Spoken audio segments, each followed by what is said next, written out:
There are television shows that entertain you, and then there are television shows that feel like a weekly visit to a family you genuinely love. Last Man Standing was the second kind. 6 seasons on ABC and then 3 more on Fox, audiences across America settled into their Friday nights with the Baxter family, laughing at Mike's conservative rants, rolling their eyes at his daughter's eye rolls, and finding something unexpectedly warm in a sitcom that dared to be politically incorrect in an era when that was becoming increasingly rare. At its peak, the show drew more than 8 million viewers per episode.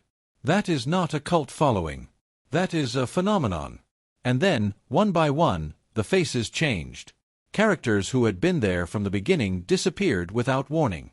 Actresses who had built real chemistry with Tim Allen were suddenly replaced by strangers. A show that had felt like a consistent, comfortable home began to feel like a house where someone keeps rearranging the furniture. Fans noticed. Fans complained. And fans deserved a real explanation. This is that explanation. Not the polished, carefully worded statements that network publicists release, but the full, complicated human story behind why Last Man Standing lost so many of its main characters, and why the journey from cancellation to revival to final curtain was one of the most turbulent rides in modern television history. To understand why certain characters left Last Man Standing, you first have to understand what kind of show it was and who was really driving it. That story begins with Tim Allen, and it begins with hesitation. When creator Jack Burdett first approached Allen about the role of Mike Baxter, Allen was not interested. He had spent years as Tim, the toolman Taylor on Home Improvement, and the idea of returning to television as another blue-collar, tool-loving, wisecracking family man felt too familiar. Too comfortable in the wrong way. He reportedly turned the offer down 3 times before the terms of the deal changed significantly enough to bring him back. What changed his mind was not the money, though the money was certainly substantial. What changed his mind was control. Allen was offered an executive producer credit and genuine creative input over the show's direction. For a performer who had strong opinions about comedy, about character, and about the kind of television he wanted his name attached to, that mattered more than salary. It also meant that when creative disagreements arose later, Allen was not simply an actor being managed by producers.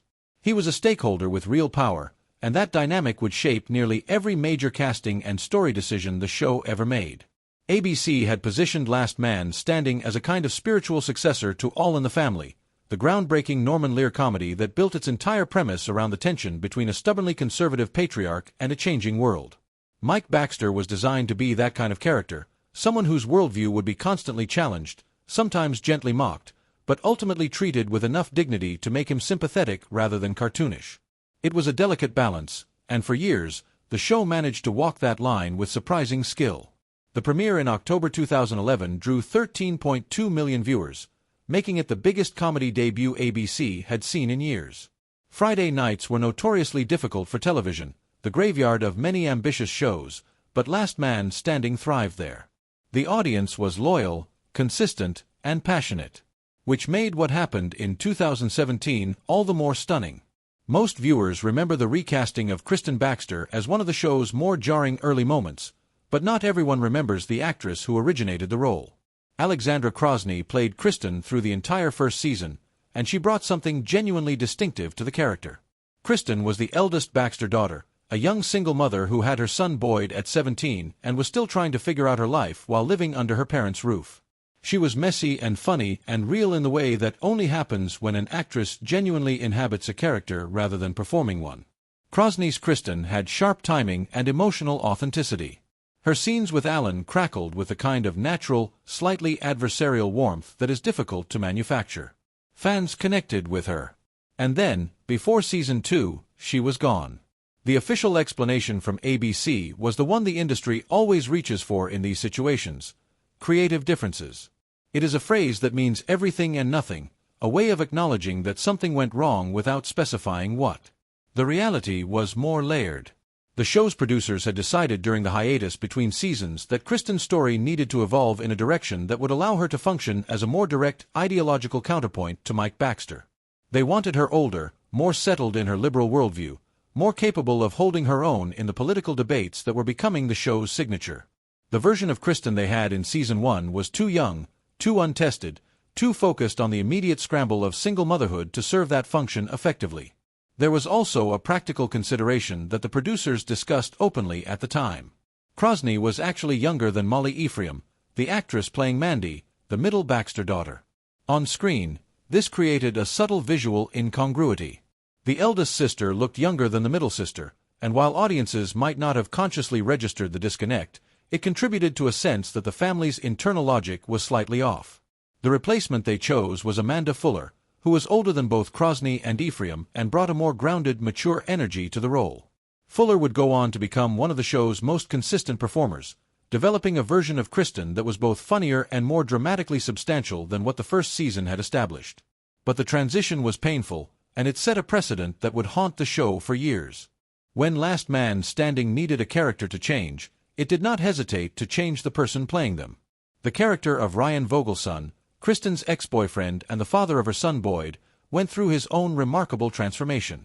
When Ryan first appeared in a 2011 Christmas episode, he was played by Nick Jonas, then 19 years old and one of the most recognizable faces in American pop music.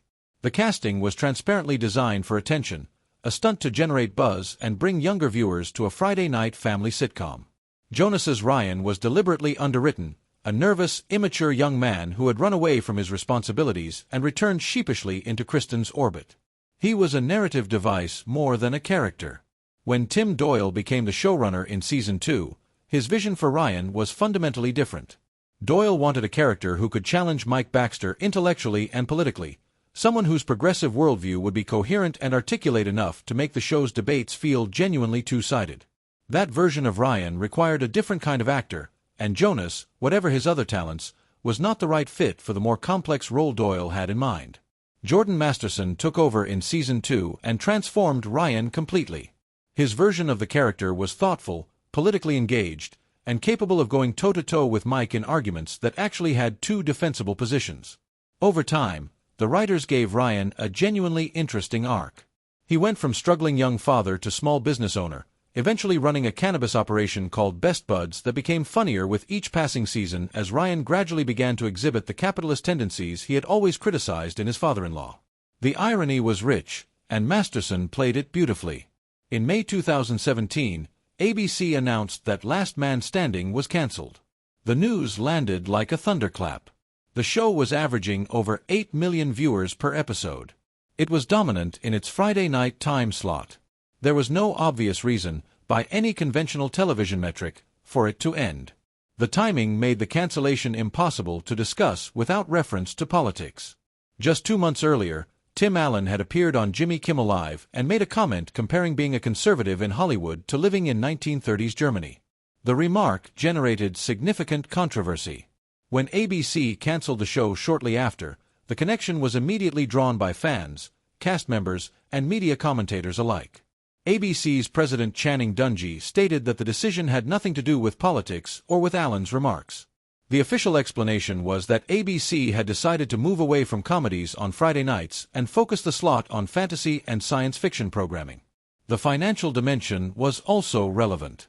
Each episode cost ABC approximately $3 million because the show was produced by 20th Century Fox rather than by an ABC-affiliated studio, meaning the network paid a significant licensing premium without retaining the back-end profits that come with ownership. Whatever the true weighting of factors, the cancellation was final, and its effect on the cast was immediate and decisive. Tim Allen expressed his feelings publicly, describing himself as stunned and blindsided. Nancy Travis, who played Vanessa Baxter, shared her devastation with fans. Hector Elizondo, who played Ed Alzate, Mike's boss and closest friend, hinted in subsequent interviews that he believed politics had played a role in the decision. But while the older cast members processed their shock, the younger ones made a different calculation. They assumed the show was over permanently and began making career decisions accordingly. Molly Ephraim had played Mandy Baxter, the middle daughter and self-appointed family style authority, for all 6 seasons on ABC. She was one of the show's most reliable comic performers, with a gift for physical comedy and a character whose vanity was always undercut by genuine sweetness. When the cancellation came, Ephraim did what any pragmatic working actor would do. She moved forward. She signed contracts, took new roles, committed herself to other projects. By the time Fox announced in May 2018 that Last Man Standing was being revived, Ephraim was already legally and professionally bound to obligations she could not exit. It was not that she did not want to return. The timeline simply did not allow it. The producers faced a genuine casting challenge.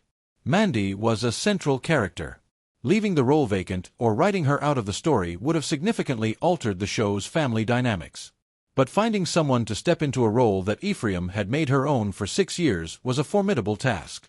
The solution they arrived at was counterintuitive and ultimately successful. Instead of looking for someone who could approximate Ephraim's version of Mandy, they looked for someone who could bring something entirely new to the character. They cast Molly M. Cook, who looked nothing like Ephraim and made no attempt to replicate her predecessor's approach. The show acknowledged the change directly, leaning into the meta-humor of the situation with jokes about the recasting rather than trying to paper over it. The initial fan reaction was hostile. The hashtag, #NotMyMandy, trended on social media, and there were organized efforts online to pressure the network into finding a way to bring Ephraim back. M. Cook responded to the criticism by doing the only thing that actually works in those situations. She committed fully to her own version of the character. She deepened Mandy's interest in fashion and design, giving the character a genuine professional ambition that the earlier version had only gestured toward. The writers gave her more emotionally substantial material, including storylines around pregnancy and her relationship with her husband Kyle. Gradually, audiences began to accept her, and by the final seasons, many fans who had been loudest in their opposition had become genuine admirers of what M. Cook had built. Caitlin Dever's situation was different from Ephraim's in one important respect. Dever did not leave Last Man Standing. She stayed with the show through its final season on Fox. But her presence became increasingly limited, and the story of why tells you a great deal about what can happen when a supporting cast member of a network sitcom becomes one of the most sought-after dramatic actresses of her generation. When ABC canceled the show in 2017, Dever was 20 years old and at a crossroads. She had been playing Eve Baxter, the youngest and most academically ambitious Baxter daughter, since she was 14. The role had given her visibility and training, but it had also, in a sense, defined her in the public imagination. The cancellation was an unexpected opportunity to redefine herself. She made a bold choice. Rather than looking for another television series, she turned toward film and prestige drama. Her first major decision paid off enormously.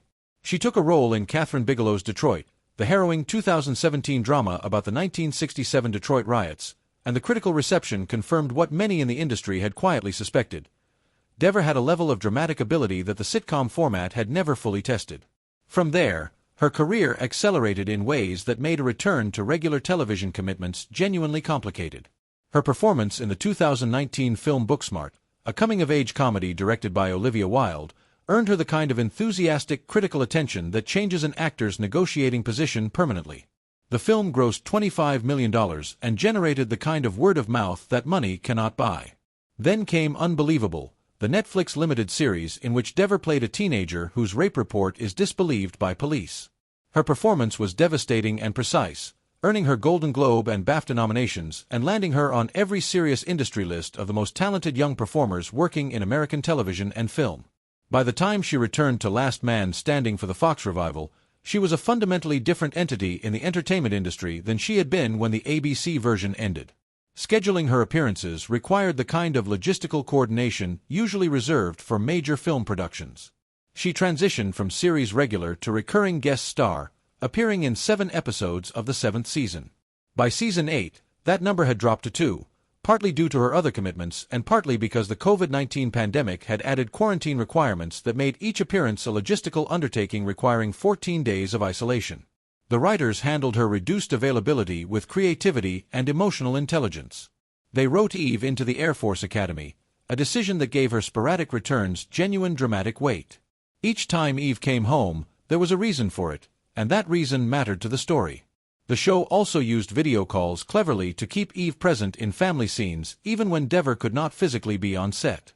It was exactly the kind of adaptive storytelling that distinguishes good writing rooms from mediocre ones. Her later projects only deepened the sense that Last Man Standing was holding on to something that had outgrown the show. She appeared in Dopesick alongside Michael Keaton, took on a role in Dear Evan Hansen, and then landed what may be the most high-profile role of her career to date, Abby in the 2nd season of HBO's The Last of Us. For a performer of her generation and ability, these were the opportunities that defined a career. Last Man Standing, for all its warmth and loyalty, could not compete with that gravity. The campaign to bring Last Man Standing back after ABC's cancellation was one of the most sustained fan efforts in recent television history. Within 24 hours of the cancellation announcement, a petition demanding the show's return had gathered over 400,000 signatures. Fans flooded social media with the hashtag #SaveLastManStanding. Some sent toy tools to ABC's offices. Others paid for billboards in Los Angeles and New York. The emotional investment was real and it was visible. Fox had its own reasons for paying attention that had nothing to do with sentiment.